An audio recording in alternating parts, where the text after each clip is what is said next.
malinaw na si Go Huaping ay si Mayor Alice Go. Tingnan nyo lang yung picture ni Go Huaping. No? Talagang hawig na hawig at kamukhang-kamukha nyo yung bata doon sa application. Dahil dumating dito si Go Huaping ng 13 years old, talagang wala silang maipapakitang birth records at walang maipapakitang school records. Si Alice Go, ginawang Filipino para makabili ng lupa, para makatanggap ng pera, para maipatayo yung pogo.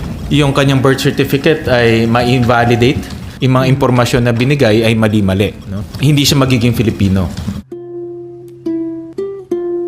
Unang-unang kumbinsido ako na si Go Huaping ay si Alice Go. Kumbinsido ako doon. Tatlong dahilan. Una, tingnan nyo lang yung picture ni Go Huaping. No? Yung similarities hindi natin matatanggal eh.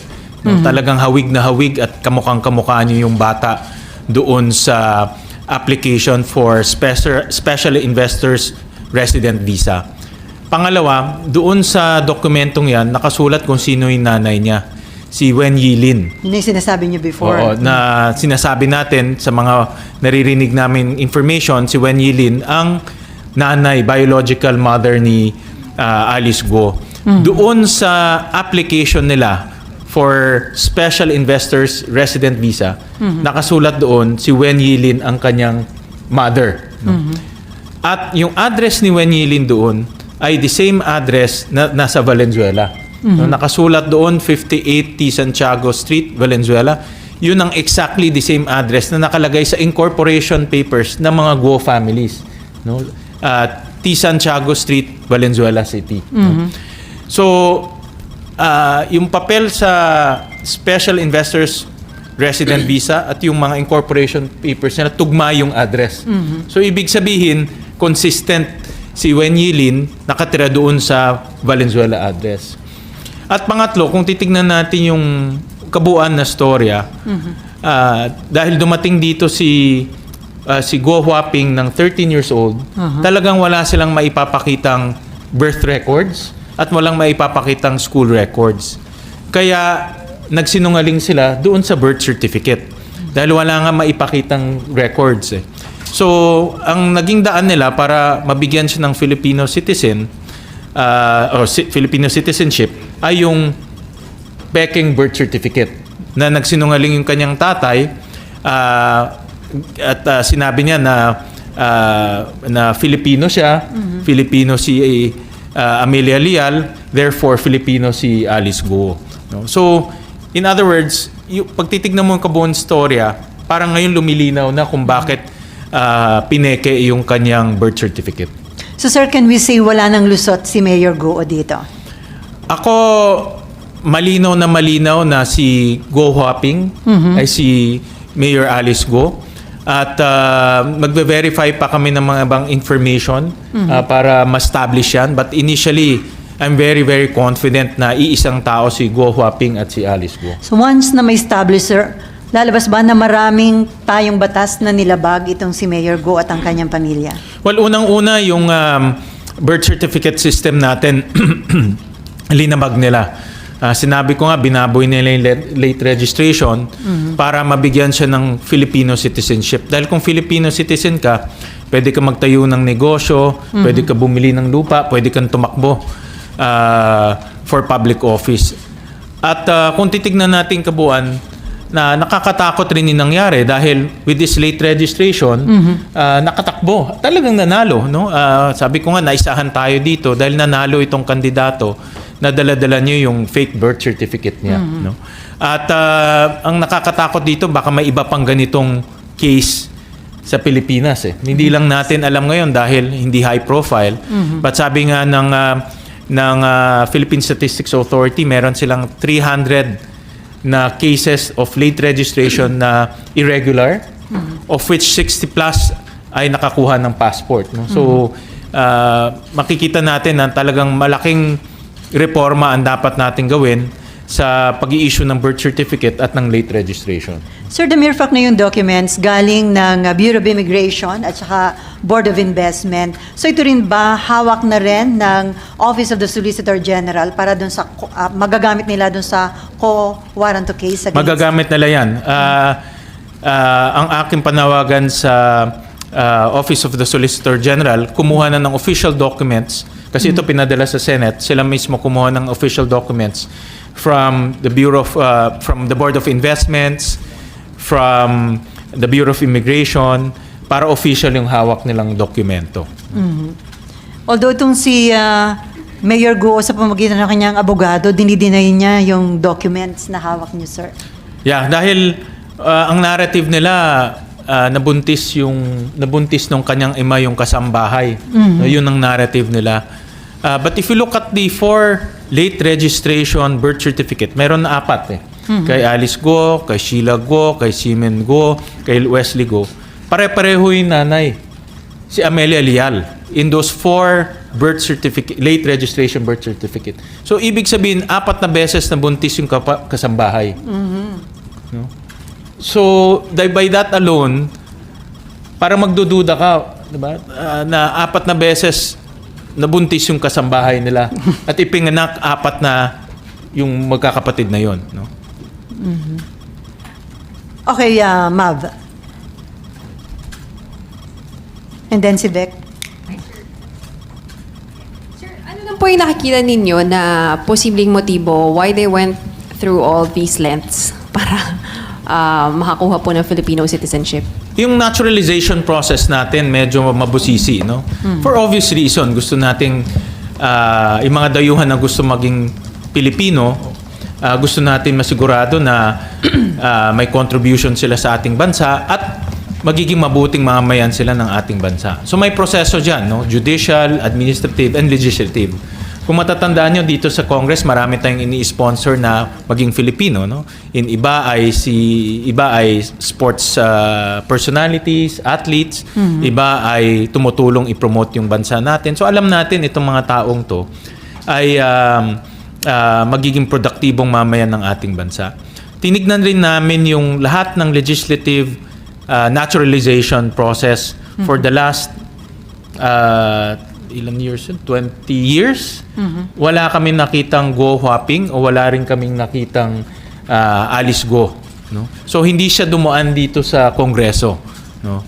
That's for sure. No? At nag-issue na ang PSA na walang naturalization papers si Alice Go. Nagbigay na sa amin ng certification doon. No? So, pinapacheck lang namin sa judicial kung merong naturalization process through the judicial route. No? But, yan kasi mahirap eh. Dapat patunayan mo na maganda yung ginagawa mo dito, patunayan mo na magiging mabuting mamamayan ka. So, mabusisi rin yung proseso. Pero tama yon kasi hindi naman tayo pwedeng basta-basta mag-naturalize. No, gusto natin masigurado, matiyak natin na maayos itong ina-naturalize natin. Pero obviously, sir, napakarami pa ring loopholes kaya nalulusutan, di ba? Actually, dapat tignan natin yung mas malaking larawan, the bigger picture na naaabuso talaga itong late registration natin. At ang nakakatakot dito, pwede silang bumili ng lupa. Yan ang shortcut para makabili ng lupa. In fact, nung tinignan namin records between 2008 to 2011, si Go Huaping at si Alice Go nagta-travel sila in and out of our country. So ibig sabihin, ginamit ni Go Huaping yung kanyang Chinese passport at ginamit rin niya yung kanyang Filipino passport in and out of our country. We have the passport numbers on record. So, dalawang passport meron? Dalawang passport niya. No? Tumigil lang siya lumipad noong 2011. So, from 2008 to 2011, nakita namin itong dalawang pangalan, si Go Huaping at si Alice Go, lumilipad at the same time. So, most likely, ginamit niya yung dalawang passport niya.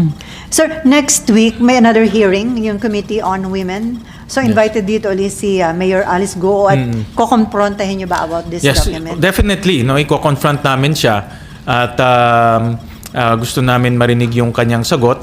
But by the statements of his lawyers, obviously, i-deny niya yan. Ano?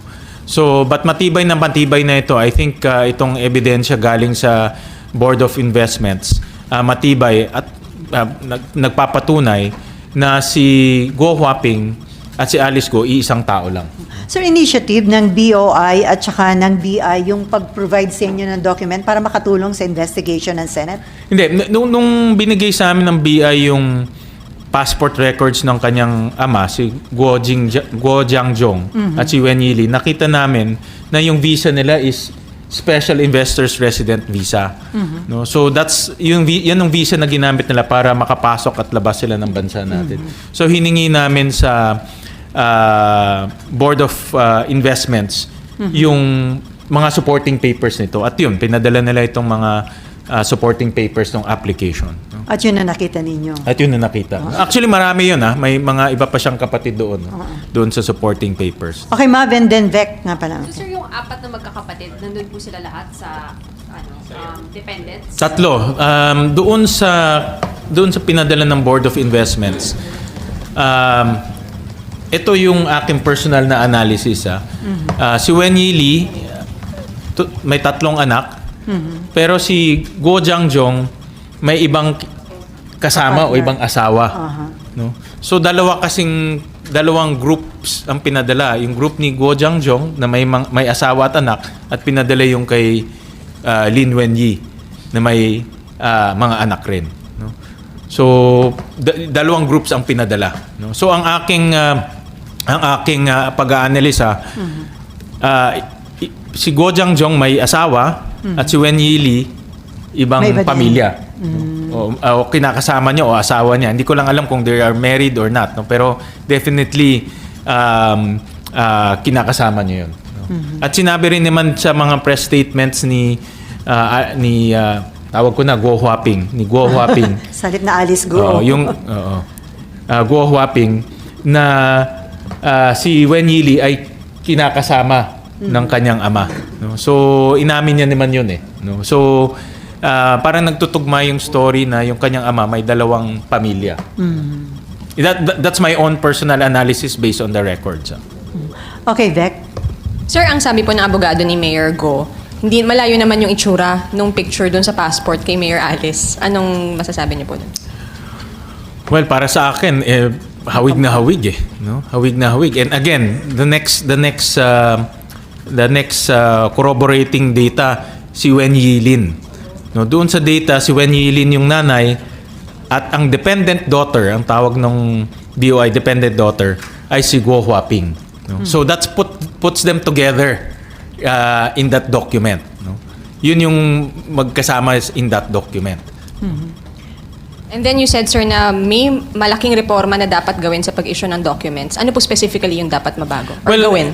Yan ang dapat nating pag-aralan mabuti. No? Iniisip ko nga na dahil dapat talagang may accountability yung dalawang dapat may accountability. Una yung taong nagpanganak, no? The midwife, the hospital, even yung maghihilot, dapat siya mismo tumistigo personally na siya yung taong nagpanganak doon sa bata, no? Dahil hindi pwedeng blanco 'yun eh. Yun yung direct evidence na siya yung tao na doon at nakita niya yung bata. Pangalawa, pagdating sa pag hospital nangyari yan, dapat may accountability rin yung hospital na siya na mag-provide sa Register of Deeds na talagang pinanganak dito sa amin itong batang to, no? So nawala yung link na yun eh. Kaya if you look at the late registration, yung hilot walang may pangalan pero hindi natin alam kung nasaan. Doon naman sa other late registration nila, may midwife pero walang nakasulat kung ano yung license number, kung ano. So hindi natin talagang alam kung sino yung taong nagpanganak doon sa bata, no? Butas yun eh, hindi natin alam yun. Pero sir, bakit kaya hindi tunay na birthday nila nilagay doon sa birth certificate na kinusaan? That's a very good question. Si Alice Go at this time is 34 years old, not 37, no? Based on sa birthday ni Guo Huaping. At nung 2000 and nag-issue yung kanyang late registration 2005. No? At that time she was 19 years old. So hindi pa pwede na. So pagbabawasan mo ng 3 years, yung 19, magiging 17 lang siya. So, pero at that time, bumibili na sila ng lupa. Nag-incorporate na sila ng papers.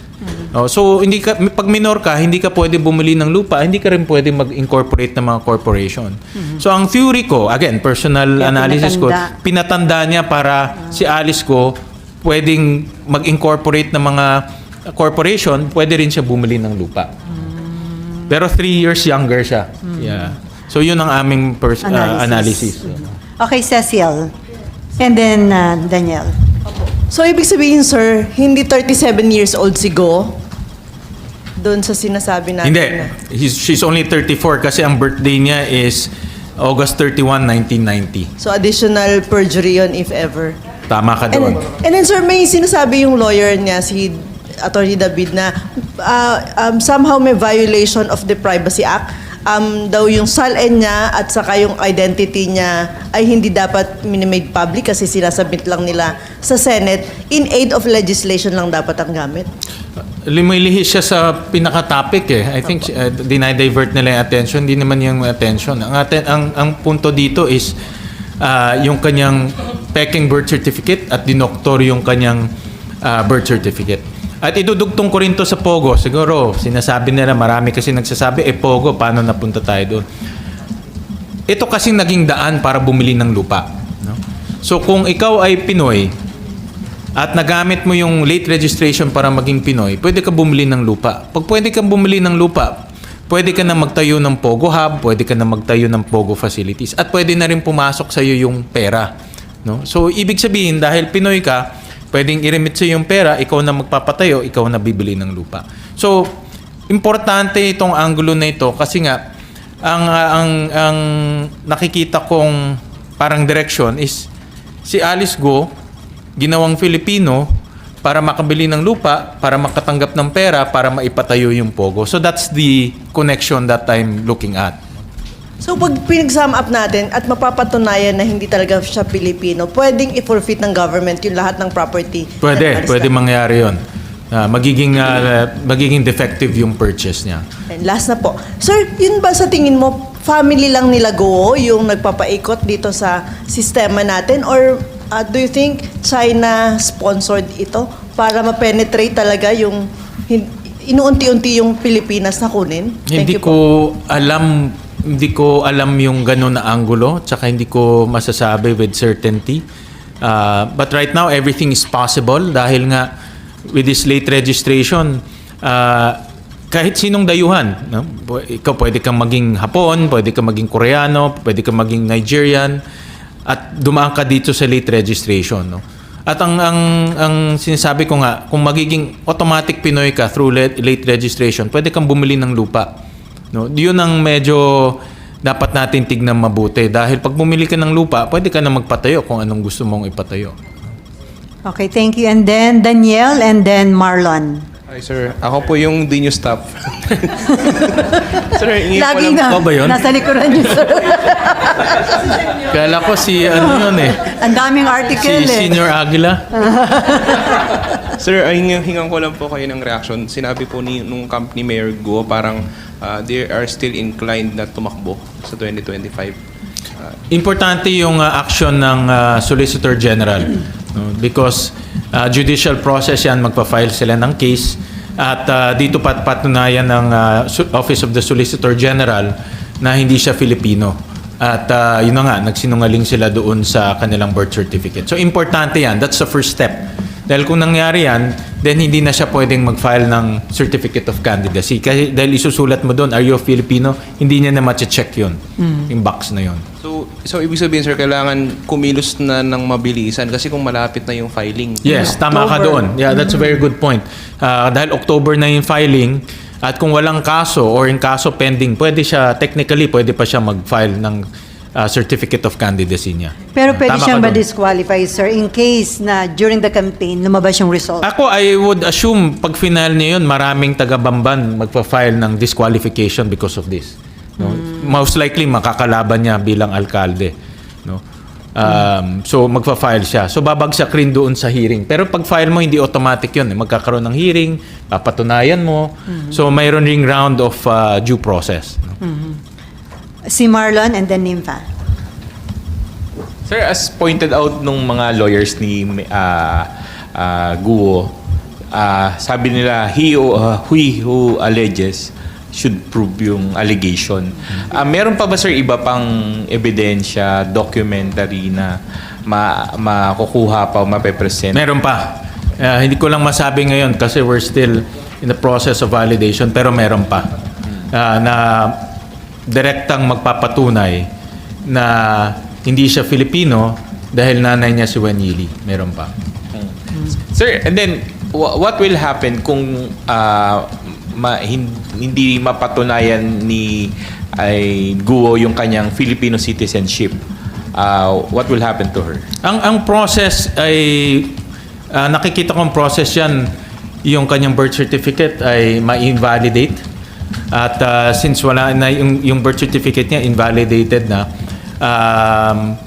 hindi siya magiging Filipino. No? At ang next step dyan, i-determine kung anong nationality siya. Pero siya na magde-determine nun dahil hindi na natin, Pilipinas to, hindi na natin trabaho kung ano i-determine yung nationality niya. No? Ang trabaho lang natin ay ma-invalidate yung birth certificate niya dahil nga yung mga impormasyon na binigay ay mali-mali. No? So, but ngayon kung anong nationality niya, siya na magpapatunay niyan kung ano yung magiging nationality niya. Sir, yung in connection dun sa tanong ni Ma'am kanina, we all know that Pogo only came into existence 2017 2019. Doon talaga sila dumami. But there were acts committed by Guo and her father, their family, way before nung nagkaroon ng Pogo sa Pilipinas. In fact, as you earlier mentioned, nagtayo na sila, nag-incorporate sila ng iba't ibang company na it would appear na hindi naman kumikita ng malaki. Ano, sir, yung tingin nyo yung dahilan bakit niya nila dadayain yung citizenship ng mga anak, magtatayo ng company na maliliit? Do you think this part of what you previously mentioned na money laundering yung activity talaga? Hindi ko lang masabi ngayon, no? But I had a meeting with AMLAC last Friday. Nagpa-brief ako. Hindi ko lang masabi ngayon kasi I told them I'll treat that as an executive session because ongoing pa yung investigation. But definitely mabigat yung angulo ng money laundering. And we'll request AMLAC to present their findings kung kaya na next Tuesday o kung ano pang pwede nilang i-present. But definitely yung angulo ng money laundering mabigat yun. No? At I hope that AMLAC can already present some of their preliminary findings on sa hearing. No?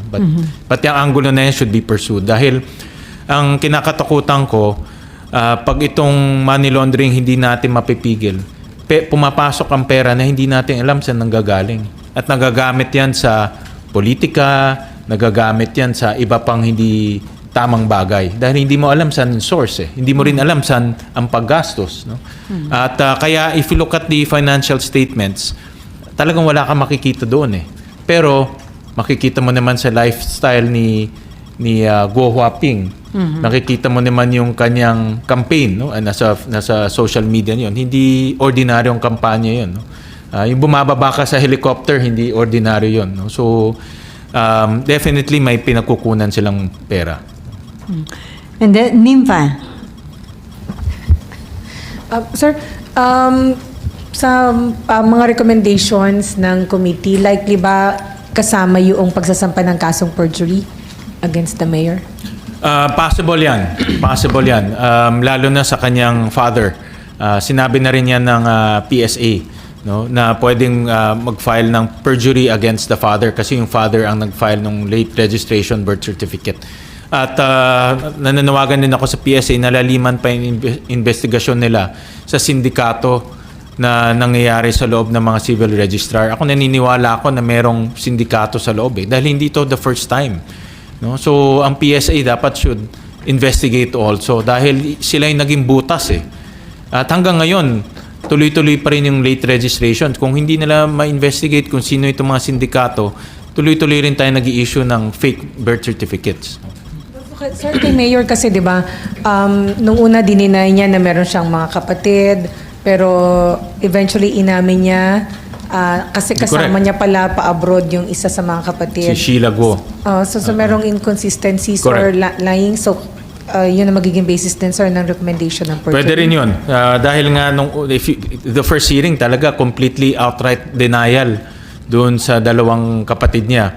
Pero nung second hearing, bumaliktad siya. No? Na kilala niya pala at pinoprotektahan raw niya yung mga kapatid niya sa intriga. No? Pero hindi, palusot na lang yun sa totoo lang. No? And meron rin kaming doon din sa incorporation papers ng mga Guo family. Ang presidente, si Alice Guo, ang treasurer or corporate secretary, si Sheila Guo. So nakita namin na itong dalawa, hindi lang sabay na bumabiyahe, magkatrabaho rin. No? So obviously nagsisinungaling siya. How about contempt, sir? Contempt. Possible yan. Pero sir, kasi dun sa dalawang hearings, nire-raise na lagi na nagsisinungaling si Mayor Guo, pero bakit hindi pa ho siya nako-contempt? Possible yan. Binibigyan, dahil nasabi ng chairman, dahil nga public officer siya, binibigyan rin natin siya ng, kumbaga, ng leeway para ipaliwanag yung sarili niya dahil lingkod bayan rin siya. No? But since ngayon, suspended na siya, no? Pag kinontempt siya, hindi na siya mayor May vice mayor na nag-ooperate o nagpapatakbo ng banban. So, posibleng mako-contempt siya pag nagsinungaling pa rin siya. No? Dati kasi pag nagsinungaling siya, na-contempt siya, incumbent mayor siya. But since suspended na siya at merong OIC mayor, possible na i-contempt siya pag tuloy-tuloy pa rin yung pagsisinungaling niya. Contempt and detained here in the Senate, sir. Yes. So sir, possible na patong-patong na kaso kakarapin ni Mayor Guo. Di ba, non-bailable ba yung sa human trafficking na... Yeah, kaya before I answer that, kaya gusto ko ulit ibalik yung DNA. Mawawala itong accusation sa kanya kung nagpa-DNA siya at si Wen Yilin. No? As simple as that. Kung si Wen Yilin at siya nagpa-DNA at hindi sila mag-ina, mawawala lahat itong accusation sa kanya. No? So, kung ako sa kanya, Magpa-DNA test. magpa-DNA test na siya. Of course, full transparency, no? May mga witnesses, may media para magkaalaman na kung sino talaga ang nanay niya. Sir, doon sa hearing ba next week, kasama na rin yung nangyaring pag-raid sa Porac, Pampanga? Yes, kasama na. According to the committee, isasama na yung discussion dito sa raid ng Porac. And then, doon ba sir involved yung si Dennis Cunanan? Nabasa ko lang sa statement ni Senator Risa, being the chairperson, siyempre siya ang may call kung imbitahan si Dennis Cunanan. But nabasa ko na imbitahan siya, no? Dahil nga naging consultant siya sa Lucky South 99 at if I'm not mistaken sa Hongsheng, naging consultant siya. Both of which connected sa human trafficking, scamming, and torture. Sir, dito sa tinatakbo ng issue sa Pogo at kay Mayor Alice Guo, do you think mahaba pa ito or malapit na matapos? I hope na malapit na matapos dahil makikita natin hindi lang human trafficking, scamming, torture ang nangyari. Pati yung pag-aabuso sa proseso at sistema natin sa late registration, nakahanap ng butas itong mga criminal syndicates Kung hinayaan natin sila at wala tayong gagawin sa late registration natin, magiging Pinoy ang mga sindikatong yan. Hindi malayo na magiging Pinoy sila kasi nakakita sila ng butas Na nalulus At ang na. late registration, LGU ang nagpapatakbo niyan. So we're talking about 1,600 civil registrar na pwede nilang puntahan at suhulan. No? Dahil anywhere pumunta ka doon, pwede kang i-issuean ng late registration birth certificate at automatic magiging Pinoy ka. Okay, last two question, Marlon and then Nina. Sir, dun sa research nyo, meron din ba kayo nakitang similar information sa mga nakuha ni Sen. Risa regarding the role of former and present government officials sa operation ng Pogo sa Porac and Bamban? May mga names na na-float during the executive session but hindi ko masasabi. No? But may mga names. No? Nabanggit ko nga na marami ng connection ng Pogo, yung Pogo, yung Galamay na kumakalat na may mga names sa political circle. No? And also, may nabanggit din po kayo na parang lumalabas, ang PAGCOR pa yung weakest link doon sa among government agencies that you ask for help para investigahan tong Pogo industry. Definitely sila yung, dahil nga sa conflict of interest nila, hindi nila nagagawa yung regulation ng mabuti. No? Kasi yung conflict of interest nila, may regulation power sila at may operation powers. Kumikita sila sa operation, pero sa regulation, naghihigpit sila. At nakita ko ito yung isa ring butas ng PAGCOR, isang weakness ng PAGCOR, na hindi nila nare-regulate itong mga Pogo mabuti dahil kumikita sila sa kabilang banda. Gusto nila as many Pogo as possible. Bigyan kita ng halimbawa, ito lumabas rin sa committee hearing, na yung incorporators ng Zun Yuan at ng Hongsheng, lahat peking address at peking tao. Hindi mahanap ng committee secretary kung nasaan sila. So, dapat ang ginawa ng PAGCOR dyan, inisa-isa nila mga incorporators. Pag nakita nilang peke at hindi mahanap yung address, kaagad wag nabigyan ng lisensya. Pero yung Hongsheng at Zun Yuan nabigyan ng lisensya. Kaya naka-operate pa sila eh. Naka-operate pa sila. Sir, should they be held liable for that? Accountable rin sila, definitely. No? That's why hindi lang natin titignan yung accountability ng mga sindikato or ni Go Huaping.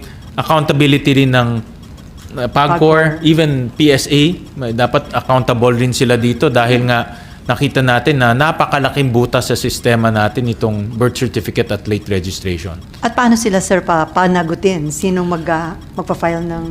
Well, nag-file ako ng resolution to investigate itong late registration gap natin, no? Late registration problem natin. Para sa akin, mas malalim pa ang dapat nating imbestigahan dito sa late registration. Makita talaga natin kung ilang late registration ang mabigyan at ilang doon sa late registration kumuha ng passport.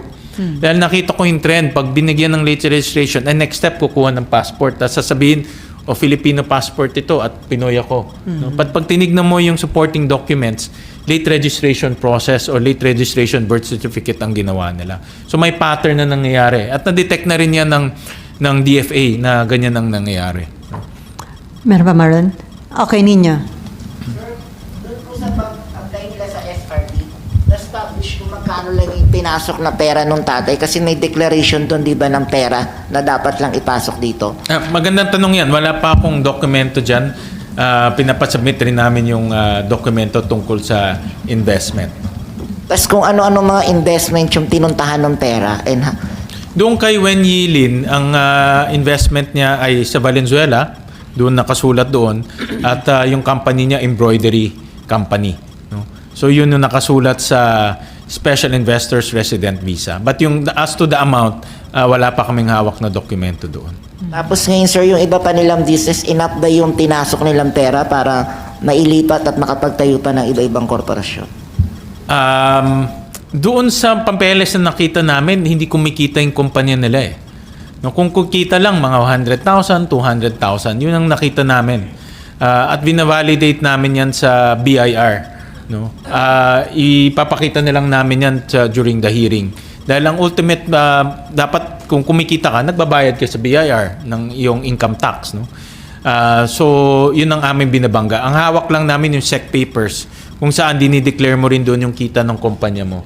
Pag kumita ka, ifa-file mo naman ng tax return mo para magbayad ka ng buwis. So, ibig sabihin, sir, hindi kayang ipaliwanag ng pera nilang ipinasok at yung kanilang buhay na sistema ngayon sa Pilipinas?